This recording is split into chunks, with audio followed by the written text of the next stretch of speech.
Ipot-ipot lang naman na tsaka magpapalamig pang init. Sobrang init talaga. Ang pawis ko. So, sige guys, kita-kita na lang tayo sa guys Hano. Sige. Okay guys, magpunta muna tayo guys Hano for today. At nandito na nga tayo sa guys Hano Mall. Maghanap muna tayo ng makakainan. Tumingin ako ng spot kung saan magandang kumain at kung ano magandang kainan. At nakahanap na nga ako. Ito ay ang Bulawan Bakery. Ang daming pagpipilian, hindi ko alam kung anong pipiliin ko. At meron na nga akong napili. Ito ay ang Lost Pork. Try na rin siya kasi masarap siya at freshly baked. At eto na nga ang napili ko, ang bread loaves. Tara, kain na tayo.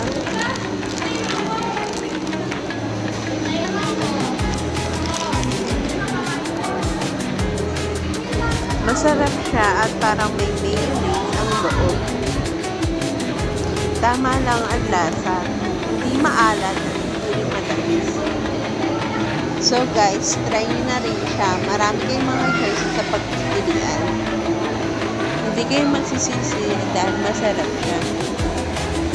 Ang tinitinda nila ay mura lang.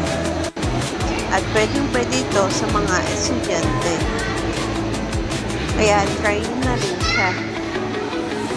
At after ko ang kumain, pumunta ako sa o Executive Optica para maningin ng sunglasses. May mga reading glass din sila, kaya lang ang pinunta ko rito ay ang sunglasses. May promo sila, kaya lang hanggang katapusan na lang ito. Nagtry ako ng mga salamin at sinukat ko kung anong bagay sa akin.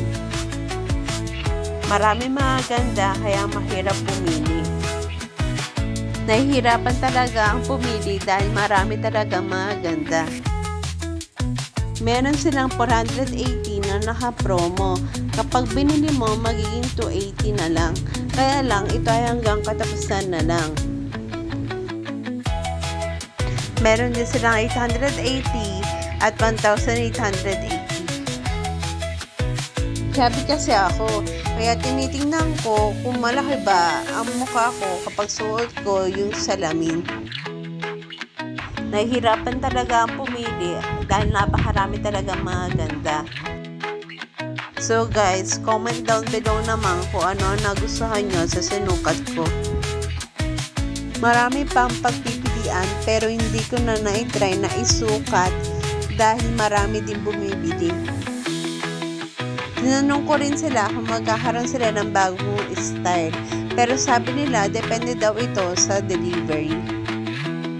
At after ko nga tumingin ng sunglasses ay umuwi na ako. Tumingin din pala ako ng sunglasses sa department store. Pero bawal daw mag-video. Kaya hindi ko na nabidyohan kung ano yung mga nasukat ko. Siguro sa susunod na balik ko na lang ako bibili ng sunglasses. So guys, pauwi na ako. So thanks for watching. Bye-bye.